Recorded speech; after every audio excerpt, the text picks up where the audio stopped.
So our final speaker in this morning's session before we take our first break comes from Norway. It's the success story of Schibsted's journey to becoming a digital media leader. And here to tell us about the journey that Schibsted have made, please welcome the Chief Executive and Editor of VG, Torry Pedersen. Torry.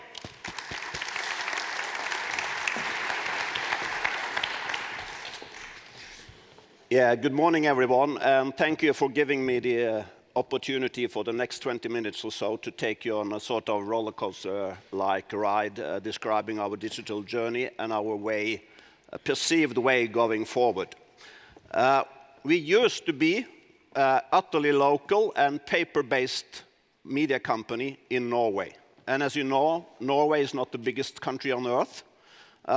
We topped the Human Development Index and we have the biggest investment fund in the world. It's not because we are particularly bright, but because we are lucky. We found all that oil just out on the shelf, very near Denmark and Britain, but we got it.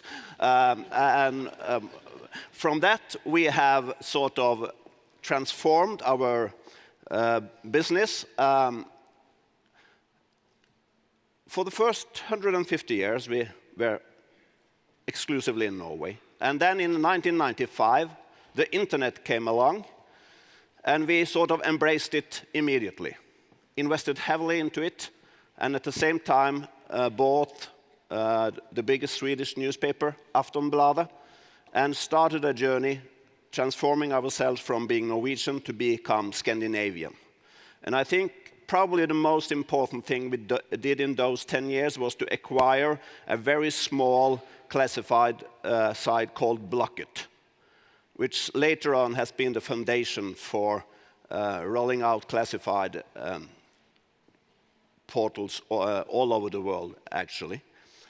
So the next 10 years, from 2005 to 2016, we really transformed ourselves to become a global player. The most important thing there was probably that we bought up a job portal in Spain in 2006 called InfoJobs and another classified site there called Annutis. But going from to be utterly local and paper-based with 2 newspapers in Norway in 1995, today we have a leading position in 24 countries when it comes to journalist sort of classified sites. We are mostly dominating in Europe, of course, but we are also quite big in Latin America and Asia. And today we have 6,800 employees and 15 billion revenue. So this transformation has taken place in 20 years. And I think today 62% of our revenue come from digital, which is of course at par with another sort of poster boy in the digital transformation area, Springer Group, which is situated just next door here. They also have 62% of their revenue coming from digital. And I think they are doing a terrific job in the transformation. But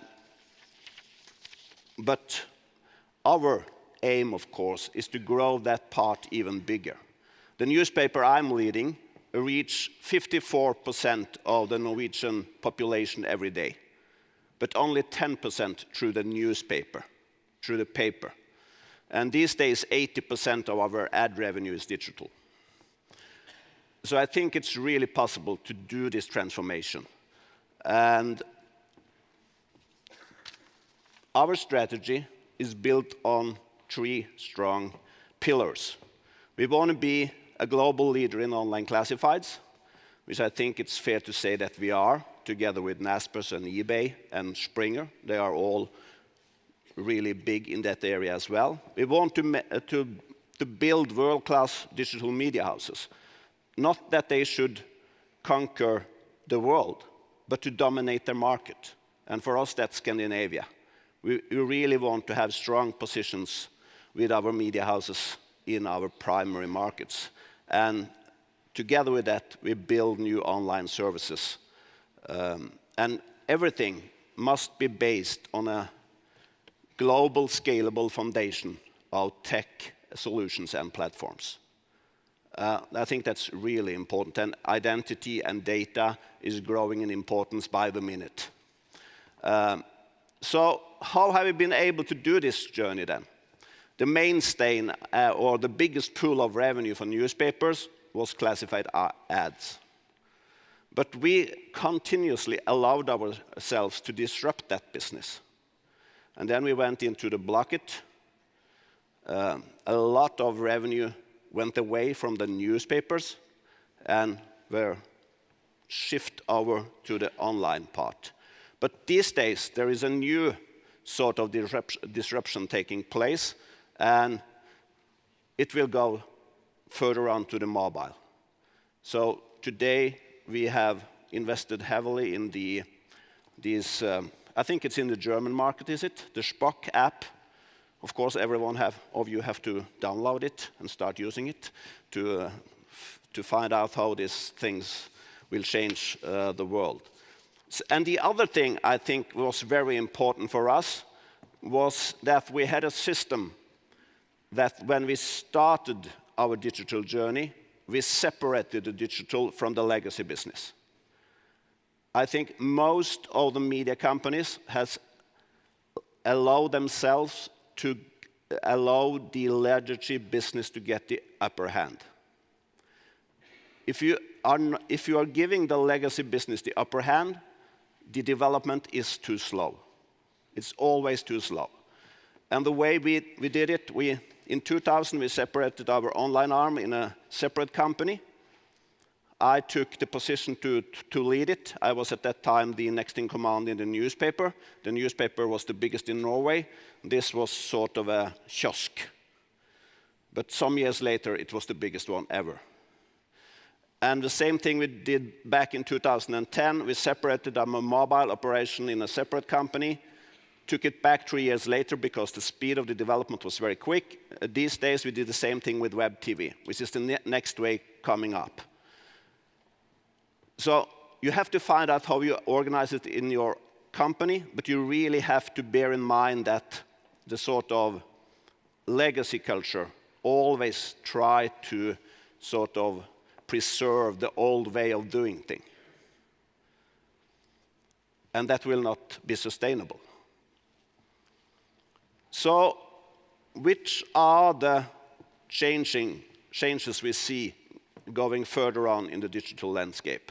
First of all, we firmly believe that mobile is going to be the dominant platform. And this slide shows how the mobile sort of substitute other things. The first thing the mobile substituted was the alarm clock and the phone book. Many of you are investing in the alarm clock business. Anyone often look into a phone book? You didn't. You do not do anymore. And that was the first change, even before the smartphone. And then the next change was streaming music, reading news, gaming, map. When I'm going around in Berlin, do I bring a paper map? No. I look at my clock, and it tells me go right, go left. And the way we are into now is payment. And what you see is that the growth of the sort of disruptor is going quicker and quicker. It's developing exponentially with lightning blitz.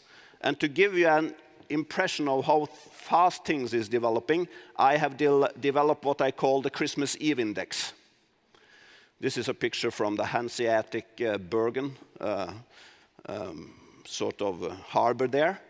And the reason I have chosen the Christmas Eve is that it's nearly ever have happened big news on Christmas Eve.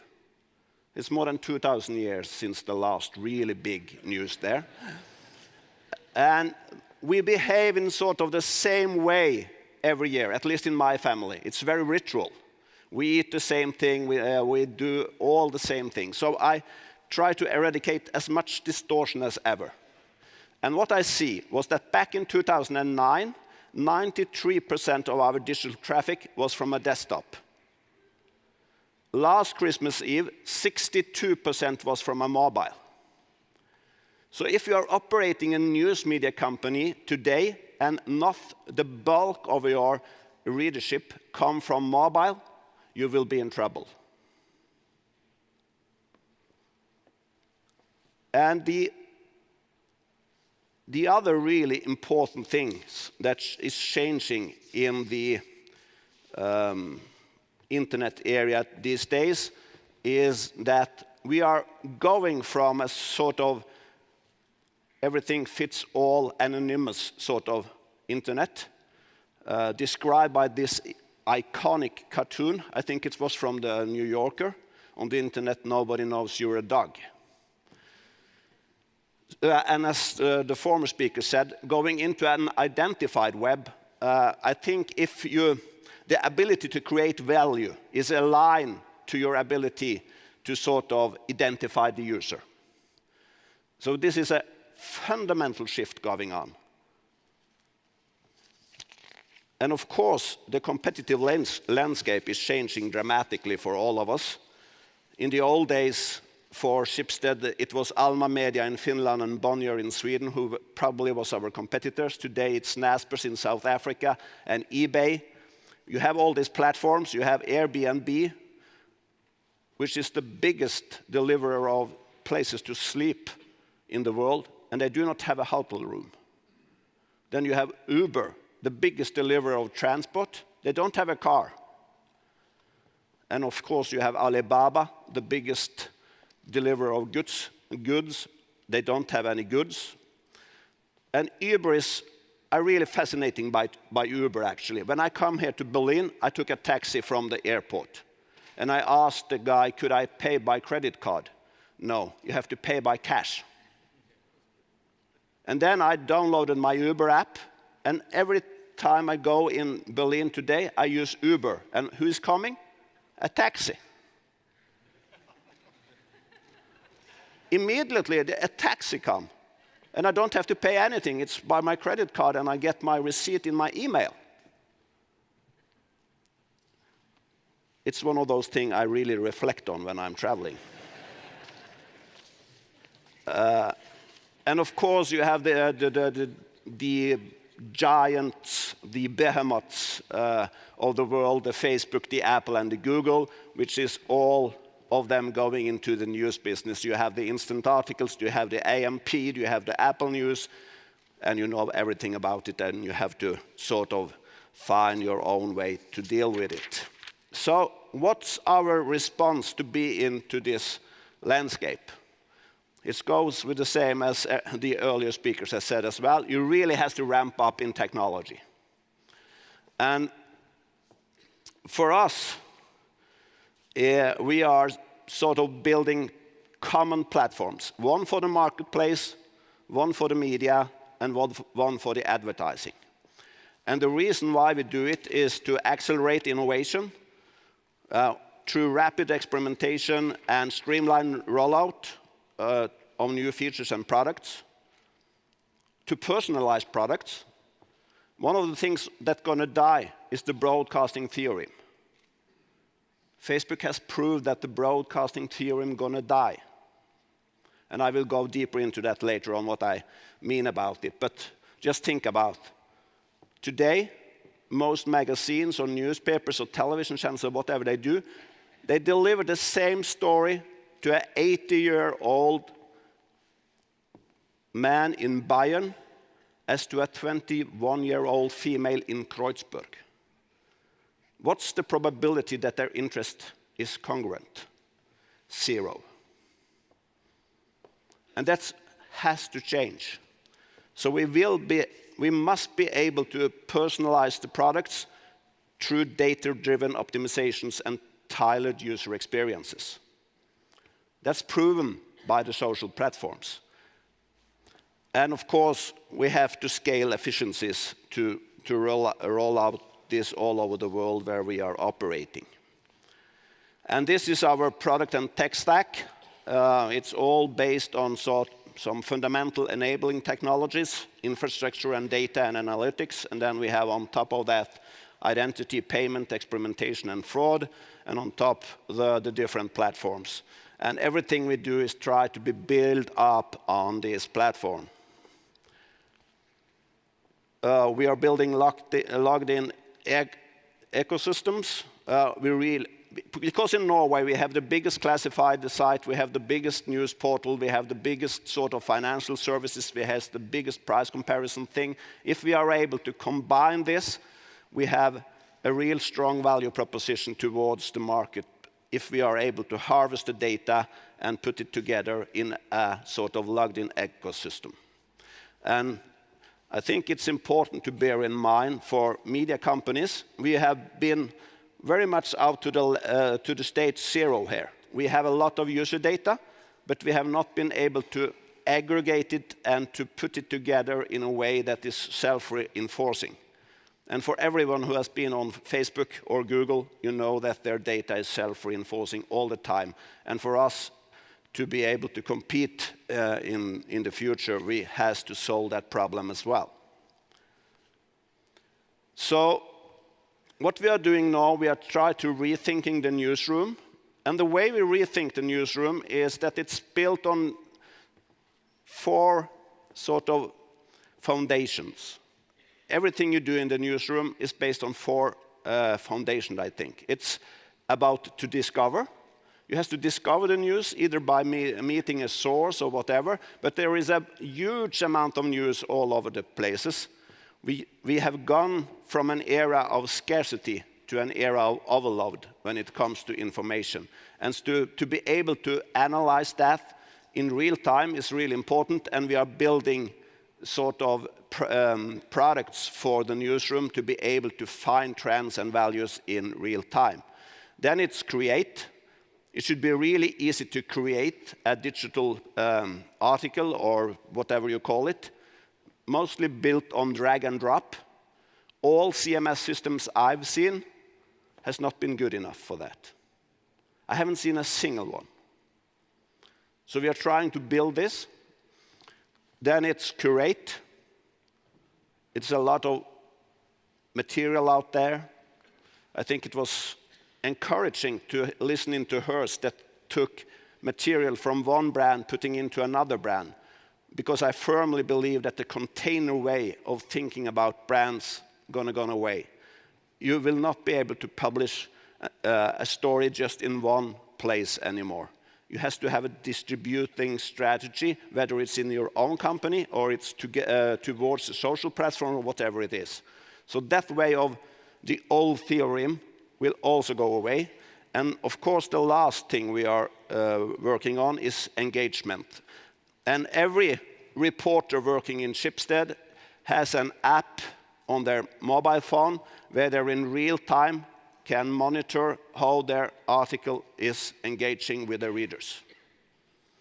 How many page views, how long the reader time, how many social interactions, how huge is the recirculation from that article, and all, where do the reader fell off from the story. So everyone has to check into that wherever they go. So when I'm here in Berlin, I just click on the app and I see the most read stories on my newspaper for the last hour, the last minute, the last day, the last week, or the last month. We also think it's important to rethink the reader experience. And if I'm happy now, I will show you a video of our thinking going forward. It's about killing the broadcasting theorem. And if it's going to play,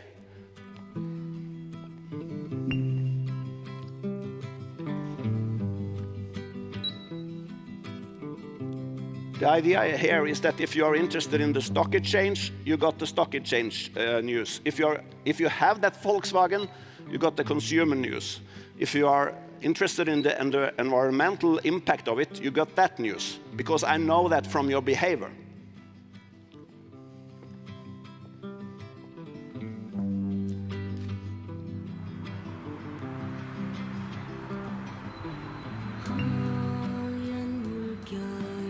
And why should you read if it's more important to talk to you?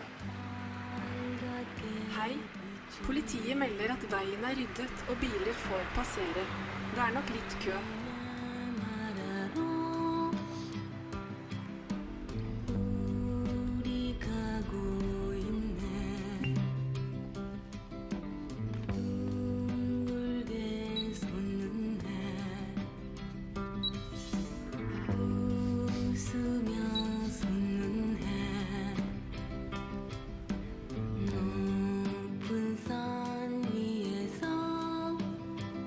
Tell her how many of her friends have read the same article.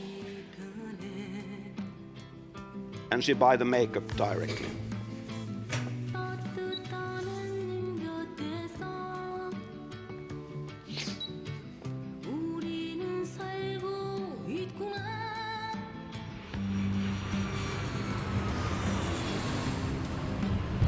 Da kan vi ønske velkommen til Oslo lufthavn. Av sikkerhetsmessige hensyn ber vi deg bli sittende med sikkerhetsbeltet fastspent.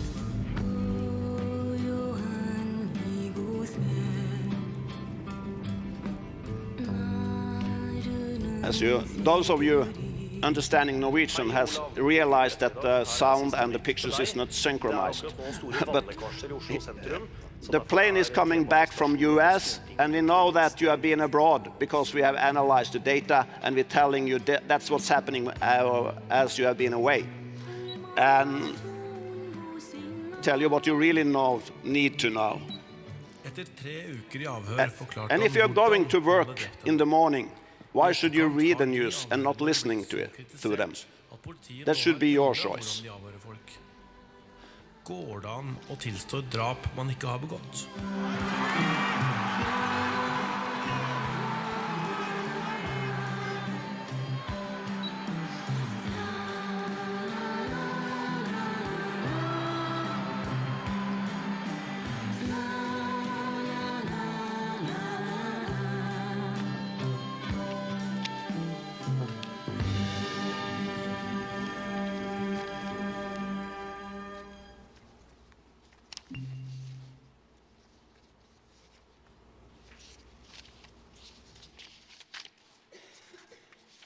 I think I stopped the video, but of course the idea is that the reader, it should be tailor-made for the reader, and the reader should have the ability to choose whether he will read, listen, or watch.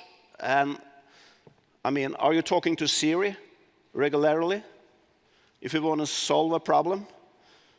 Of course you are, and that should go for news media companies as well, I think. And we are really embracing a lot of money and energy into develop this now, and hope we will be able to launch it in the market quite soon. So the key takeaways: the digital transformation affects everything we do. It will not stop, it will accelerate. It's a global game. Whatever you are in, it's a global game, because there are platforms all over the places. The web is going from anonymous to identified. Traffic and data is the sort of the new currency out there.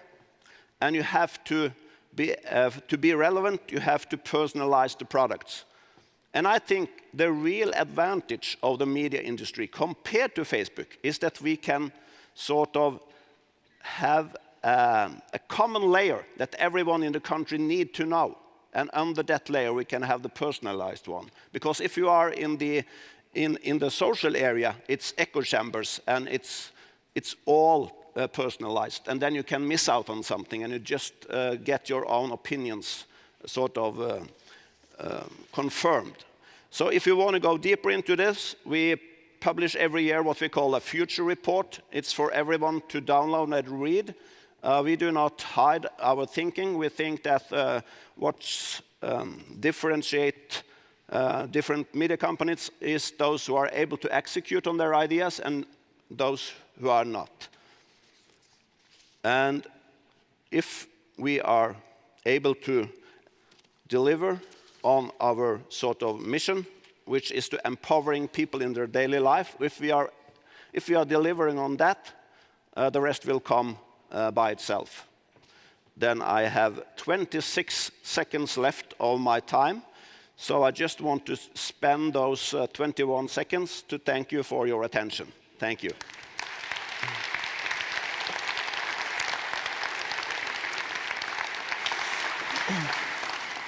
Torry, thanks for that. If there is a quick question, we'll take it. Otherwise, there's a lady here. If we keep it relatively brief, because I know we're due for a break now. But yes, name and company, please. Charlene Rels from Media24 in South Africa.